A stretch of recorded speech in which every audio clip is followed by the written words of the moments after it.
Music therapy is a new and inventive form of therapy to benefit patients with Alzheimer's dementia.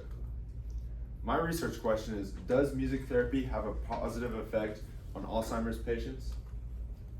This is the overall structure in which I'll be conducting my presentation.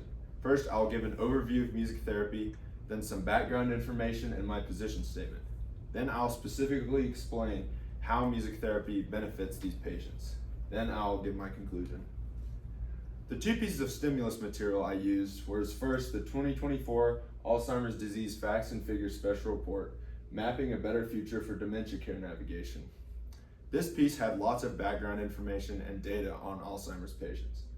Second, I used False Nostalgia, which talks about the effect of music and how it can give people feelings of nostalgia, not just patients with Alzheimer's. So an overview of music therapy, because this is not a common household therapy, it's a little newer, not everybody's familiar with it. The primary goals are to improve cognitive function, mostly memory because that's what Alzheimer's deals with, and then to improve behavior, agitation, attention, every negative thing that Alzheimer's patients deal with.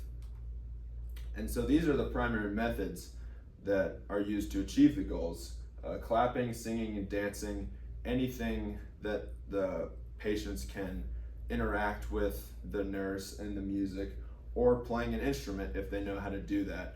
And specifically, if they knew how to play an instrument before their diagnosis and have forgotten, trying to get them to remember how to play it.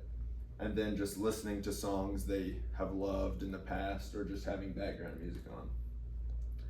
So the background information, Dr. Hongchao Wang conducted a very early study of music therapy where multiple groups of patients with Alzheimer's were split up and underwent different types of therapy. And at the end, each group would go through two types of tests. And in the end, the music therapy group did better on both types of tests than any other type of therapy. So quickly, many doctors delved in and wanted to know more about music therapy, and long-term benefits were quickly discovered. And these are the three initial positive findings: improvement in cognitive function, attention span, and arousal function. So my position statement is that music therapy has an extremely positive effect on patients with Alzheimer's. These are the two primary reasons that music therapy is helpful. First, it gives patients a restoration of identity, bringing back old memories, but also helping them act the way they used to act before their diagnosis, as Alzheimer's critically changes the way people behave. And then all the additional qualities, how they sleep, their emotions, their attention span. So first, restoration of identity. Malak Bleibel is a doctor who conducted a study showing that patients feel a greater sense of community after music therapy, because patients with Alzheimer's are isolated. They don't remember lots of their friends. They maybe get to visit their family members, but overall, they're very isolated and lonely, and they don't really know many people if they're living in a home. And so music therapy has shown to give them an improved sense of community, help them interact with people they don't know, and give them stronger connections. Secondly, Barbara Jacobs is a woman who works in a home. She's not a nurse, but she plays music with the patients and interacts with them. And she encountered a patient who had a loss of speech, and he hadn't spoken in a little over a year. And she was playing a song he liked, Somewhere Over the Rainbow, and he was able to sing the lyrics, which that means that song was able to trigger something in him and restore part of who he used to be because he loved that song. Thirdly, Dr. Hongchao Wang showed results that specific songs, depending on the patient, can actually trigger specific memories and improve the autobiographical memory of the patient, depending if it's a song they have linked to a special memory or something, if it's a song they liked. Then all the additional qualities, Dr. Nielsen Locke wrote about amyloid plaques. And what amyloid plaques are they're a buildup in the patient's brain once they're diagnosed with Alzheimer's.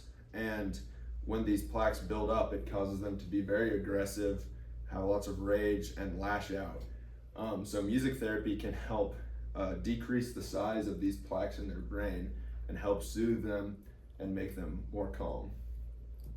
Next, Clement writes about the emotional well-being. As I previously mentioned, they feel very isolated, they don't have very many friends, and overall it can kind of help them descend into a sort of depression. And music therapy definitely lightens their disposition, helps them just be happier and have a greater emotional well-being in general. Thirdly, it is shown that they test how they sleep, and when patients are undergoing music therapy, they sleep longer, and the cycles of their sleep, they have a greater quality of sleep. And then thirdly, Dr. Hung Chao Wang talks about the attention span and how nurses have struggled to interact with Alzheimer's patients because they don't know where they are sometimes. They can be very unaware. And so music therapy actually increases their attention span.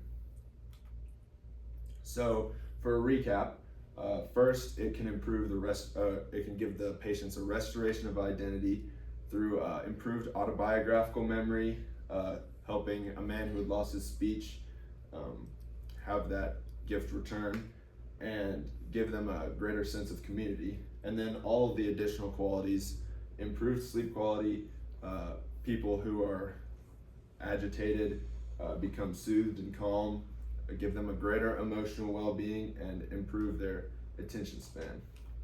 So in conclusion, music therapy has an extremely positive effect on patients with Alzheimer's. I have a couple of questions for you. The first question is, what evidence did you gather that you didn't include? Why did you choose not to include it? So I found one or two sources that said music therapy was negative. It hurt people in the long term. And I was originally going to use this as some concession, but the more I researched, the number of people the amount of people saying it was very positive and great was through the roof, and there was just a much greater number of people saying it was positive and it helped patients than there were people that said it was negative. And the two sources I found that said it was negative weren't actually doctors. They were basing it off other articles they had read. And so I felt that it was not really necessary and it would kind of just dampen my presentation, so I didn't include it. What are the implications of your findings to your community? So my community has, I've visited some old persons' homes, and I've been around Alzheimer's, and the implications that are that if the nurses in my community are to use music therapy as a method, or even the West Texas chapter of Alzheimer's Association, if they can delve into it, I think it would greatly benefit the patients as well as their families and people around them who care for them. Thank you very much.